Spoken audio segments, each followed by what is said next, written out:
Hello and welcome back to another hacking video. I'm Ed. In this video, we're going to be continuing with the DSViper series. In the previous video, we looked at what DSViper is, how to generate a executable or payload, and we are now going to use Metasploit to set up a listener and then run one of those executables and see what we get back. So what I've done is I've launched Msfconsole, Metasploit, and you can type in search multi-handler because that's what we want to use. That brings up a couple of options. We want to use option 7. Now, the first thing I want to do is obviously change the payload to something else. So we're going to say set payload to Windows. Sorry, Kali is not extremely fast today.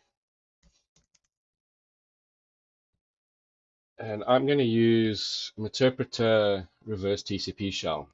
Now, there's a couple of other things that we have to set in here. First of all is the L host,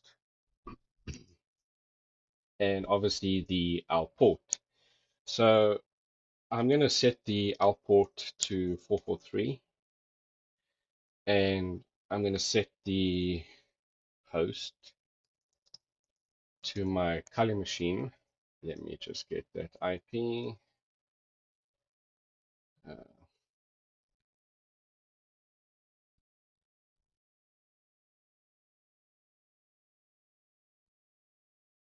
And let's just clear the screen there and run. So pretty much what's happening now is it's going to start listening. You can see it started. I'm going to jump over to my Exchange server, the one that is vulnerable. And on the Exchange server, I've copied across one of the executables that we're going to use.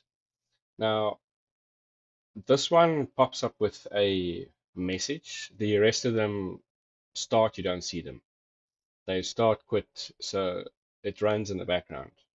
So what I'll do is I'll launch this. Now, this is from one of the options. I can't remember which one. Hello, I reached this page, Explorer. Okay, great. If we run back to our culling machine, you can see that I've got a reverse shell. If I go look at the user, you can see using get UID. I'm obviously the user here.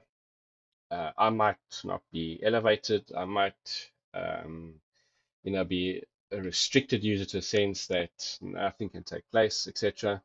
But we will escalate privileges, switching processes.